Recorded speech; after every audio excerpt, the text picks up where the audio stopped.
Assalamualaikum warahmatullahi wabarakatuh. Teman-teman sekalian, sahabat-sahabat saya, pagi ini saya akan mencoba untuk sedikit berbagi pengalaman ya, tentunya yang sudah saya lakukan, karena tidak merupakan hal yang bijak kita menyampaikan sesuatu sementara kita sendiri tidak melakukan hal tersebut. Nah, apa itu? Kami mencoba untuk men-sharing sedikit pengalaman, tidak berarti saya lebih dari teman-teman semua yang mungkin sudah melakukan dan jauh lebih baik, bahkan lebih bijak, lebih sempurna dari saya, yaitu dalam konteks rezeki yang semata-mata hanya uang. Rezeki itu kan banyak ya, tidak hanya sekedar lembaran kertas berwarna merah atau biru ya. Namun hari ini kita sehat, hari ini kita bisa menghirup oksigen tanpa dibantu oleh tabung oksigen atau alat-alat medis yang lain, itu merupakan sebuah karunia kesehatan yang tidak terhingga, yang merupakan rezeki dari Allah. Maka nikmat mana lagi yang engkau dustakan? Jadi begitu banyak nikmat-nikmat di hari apapun yang kita terima setelah kita bangun pagi dalam menjalankan ibadah ya, atau sholat subuh, kita menerima atau merasakan begitu banyak karunia Allah. Kembali ke yang mendasar tadi, konteks rezeki yang khususnya uang. Teman-teman, tentunya ada saat-saat di mana kita mendapat sedikit atau banyak rezeki yang secara fisik berupa uang. Tolong, selain yang 2,5% tadi dijadikan sebagai bagian dari pembersih harta atau uang tersebut, usahakan dengan cara yang paling sederhana, ya kan. Pada saat hari H, jam J atau beberapa waktu kemudian, tentunya lebih baik ya pada hari yang sama, kita lakukan dari uang yang ada tersebut, berikan kepada orang lain, tentunya yang dipandang cukup membutuhkan, tidak mengacu kepada kalkulasi matematik besaran secara khusus. Dalam yang saya alami adalah biasanya si pemberi uang tersebut, apakah itu dalam level ini mungkin ya bisa dikatakan staf atau teman kita ya, melalui honor resmi seandainya ada waktu itu, berikanlah dia. Biasanya kan pemberi itu belum tentu dalam level posisi yang sama. Nah, beri saja dia, tentunya nanti dia sekedar ya mengembalikan dari yang setelah kita terima dengan proporsional, karena kita punya hak keluarga ya, anak istri dan mungkin orang sekeliling kita. Nah, maksud pemberian tersebut adalah agar yang bersangkutan ini juga bisa mengalirkan dari pemberian kita, apakah kepada dirinya atau kepada orang lain atau kepada temannya yang lebih membutuhkan. Kalau toh itu tidak sempat, karena kadang-kadang juga kita tidak bertemu langsung, dari hal-hal yang bersifat sah atau legal tadi, tentunya halal ya maksudnya. Misalnya apa? Halal itu bisa saja misalnya sebagai pembicara resmi sesuai dengan aturan kita menerima. Nah, maka kalau kita tidak bertemu langsung dengan yang bersangkutan tersebut sebagai petugas, pada saat kita pulang dari tempat di mana kita memperoleh rezeki secara nyata tadi berupa uang, carilah yang namanya, misalnya ya mohon maaf ya kalau sebut fisiknya itu adalah pemulung, misalnya ini pemulung. Nah, beri saja dia misalnya warna biru atau kalau perlu warna merah, ya kan? lembaran tersebut, dan apa yang terjadi, apa dampak dari hal tersebut. Biasanya pada saat dia menerima, kita berikan saja, yang kemudian kita langsung tidak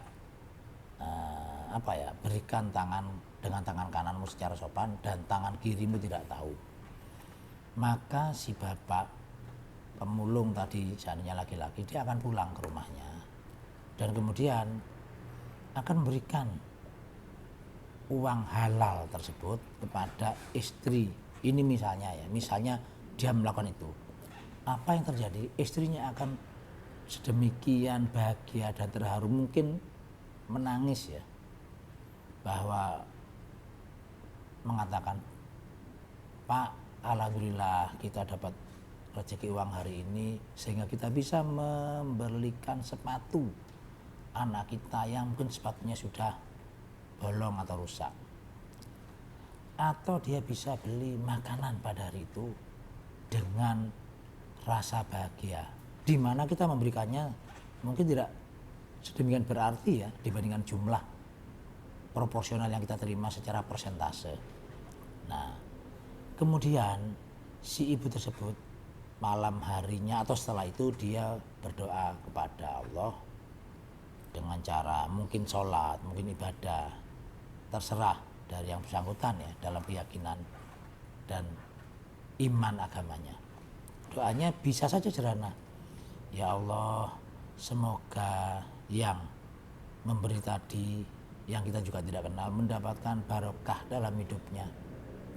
Nah, memang kita tidak minta semata-mata dibalas dengan cara itu, namun siapa tahu doa tersebut menembus langit kepada Allah, diaminin oleh malaikat, dijabah oleh Allah dan kembali kepada kita. Kenapa ini saya katakan seperti tersebut? Karena belum tentu dalam sholat kita atau ibadah kita 5 kali sehari yang wajib atau ditambahkan dengan yang sunnah, tidak semuanya bisa saja terkabul atau bisa saja tidak atau belum terkabul. Namun doa orang-orang itu yang kemungkinan lebih bersih dari kita bisa saja maka langsung terkabul dan barokah kebaikan yang sama dari doa yang baik akan kita terima atau kembali kepada kita. Ini salah satunya. Nah, kedua, ya kan, ingat bahwa untuk selamat di akhirat itu hal yang sangat sulit, apalagi untuk masuk ke dalam surganya Allah. Kita saja mau masuk ke perguruan tinggi, tesnya luar biasa, mau masuk ke kementerian, ujiannya juga luar biasa, apalagi masuk ke surganya Allah. Maka carilah selling point dari diri kita, di mana Allah itu kemudian menengok kepada kita atas kebaikan yang kita lakukan. Bukan konteks sholat yang sifatnya wajib, kalau itu sudah otomatis ya, selama kita bernyawa dan waras wajib dilakukan. Carilah hal-hal kebaikan yang lain, misalnya keikhlasan kita untuk membantu tanpa mengharapkan balasan apapun. Dan memang ada beberapa teman-teman yang kadang-kadang menipu kita, atau bukan teman lah, itu terlalu ekstrim ya, orang lain menipu kita dengan maksud yang tidak baik. Ikhlaskan saja, ikhlaskan saja. Ada orang meminjam uang kepada kita dan secara nyatanya tidak membayar, biarkan saja. Karena nanti di akhirat tiba-tiba pahala kita bertambah. Dan apabila si penghutang tersebut memang secara nyata-nyata tidak membayar dengan sengaja, maka di akhirat nanti dia akan membayar dengan pahalanya, karena sudah tidak ada uang kan. Di akhirat kan tidak berlaku uang. Pada saat pahala dia tidak cukup, maka dosa kita akan terhisap, tersedot oleh si orang yang hutang. Jadi jangan entengkan masalah hutang piutang. Ingat, daripada kita beribadah sepanjang tahun kemudian menjadi tersandera di akhirat gara-gara masih punya hutang. Nah, dan sebaliknya, kalau kita mau berbuat baik, lupakan, ikhlaskan. Saya sendiri pernah mengalami kisah nyata di mana saya waktu mengamen di Malang ya, waktu itu memperoleh ya sekedar beberapa uang, tapi karena memang itu menjelang hari raya, tentunya saya juga punya uang-uang yang lain yang sah perolehannya. Ada teman yang kita tidak kenal, bahkan bukan teman ya, seseorang sebut saja A, profesi tertentu itu, mem-WA. Karena dari mana dia tahu nomor HP kita? Kan mudah saat ini untuk tahu nomor HP ya, tidak harus berkenalan kan. Di dalam dia mengatakan, Pak Ari tolong saya dibantu 300.000 untuk malam takbir. Terbersih dalam hati saya bahwa seharusnya bagi saya loh ini, tapi sewajarnya mungkin bagi teman-teman, orang ini perlu diberi. Kenapa? Itu malam takbir, malam hari suci ya bagi ibadah umat Islam. Apa iya kita mengatakan tidak punya uang? Jangan sekali-sekali, karena tidak punya uang berarti sama dengan mensugesti kita dan sama dengan mengingkari rezeki Tuhan. Pasti adalah uang, karena tidak bicara besarannya loh itu.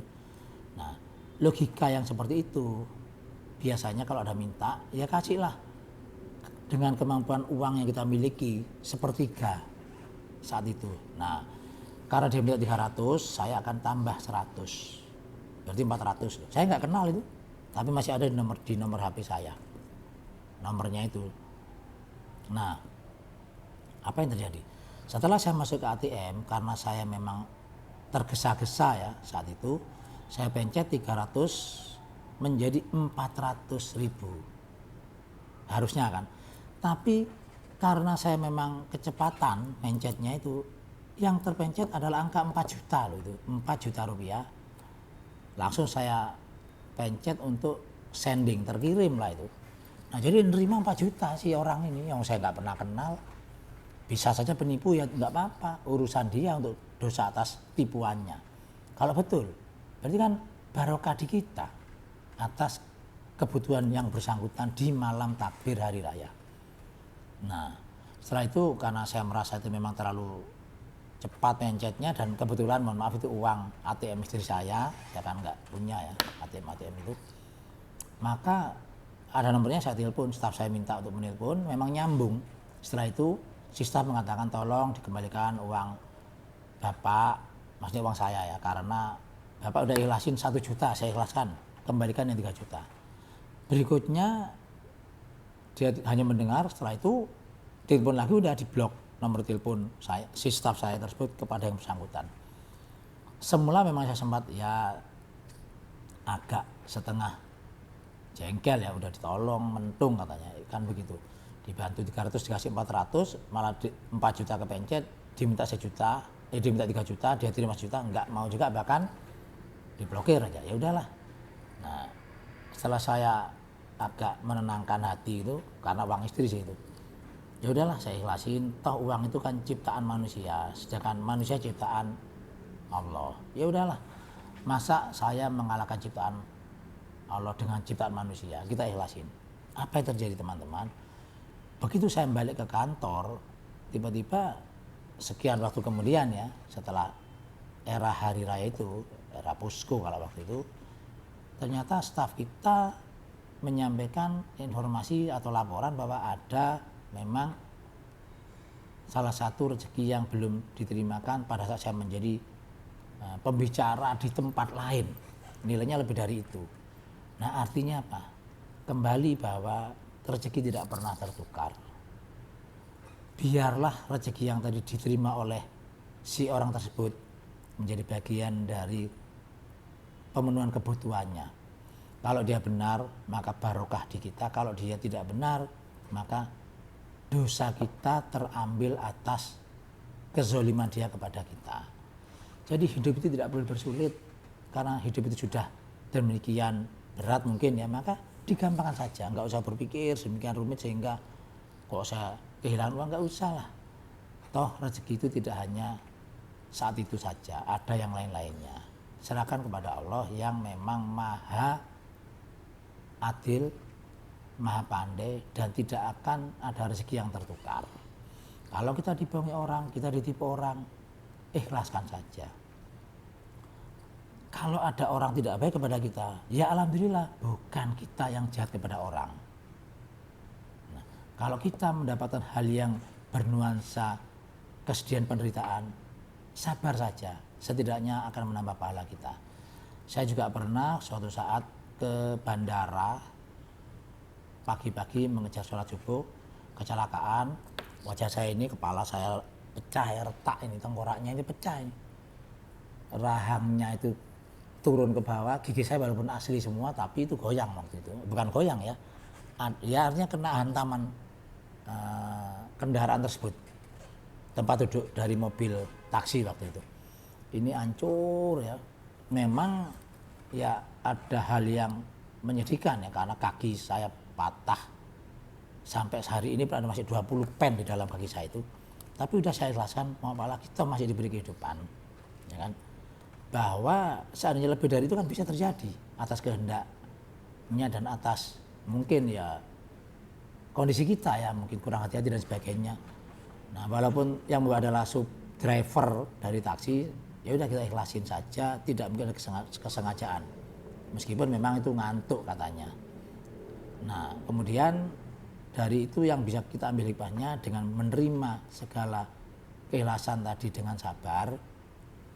Seminggu setelah saya di rumah sakit, berita gembira, anak saya diterima bekerja yang baru lulus dari kuliah. Selalu saja ada hal-hal yang di luar dugaan apabila kita menerima dengan ikhlas sabar. Ingat, kesabaran membawa pahala, kebahagiaan pun juga dengan cara bersyukur membawa pahala. Jadi tidak ada yang sia-sia di dunia ini. Apalagi lamanya di dunia paling tidak hanya berapa sih? 70, 80, bahkan 60, sudah begitu banyak yang dipanggil kembali pulang. Suka tidak suka, mau tidak mau, kita pasti akan kembali pulang. Maka modal yang bisa kita bawa adalah amal baik kita di dunia. Beranikah teman-teman pergi ke kota lain dari tempat tinggal teman-teman tanpa membawa sangu uang? Kan tidak berani. Nah, maka analogkan bahwa beranikah kita pulang melalui perjalanan di akhirat tanpa membawa modal? Kita berangkat sendiri, tidak punya teman, modalnya adalah amal baik, sangunya adalah amal baik. Amal baik antara lain secara amal baik pasif, apabila ada orang menjolimi kita, ikhlaskan, terima dengan sabar, itu sudah amal baik namanya. Jangan berpikiran membalas ya. Jadi itu teman-teman, sekedar yang bisa saya sharingkan. Saya bukan ustadz apalagi ahli agama, tapi hanya berusaha untuk berbuat baik dimulai detik ini dari diri sendiri. Kenapa? Karena kepastian pulang ke akhirat bisa terjadi sewaktu-waktu, bisa nanti sore, bisa 10 tahun lagi, 20 tahun lagi, dan tentunya tidak ada pemberitahuan terlebih dahulu. Apalagi ya di akhirat sana kita kan tidak punya kenalan orang dalam, ya kan. Jadi siapkan mulai hari ini. Tidak ada kata terlambat untuk berbuat baik. Setidaknya miliaran orang yang tidak baik sudah berkurang satu kalau kita berusaha menjadi orang baik. Saya kira itu teman-teman. Terima kasih. Assalamualaikum warahmatullahi wabarakatuh. Oke.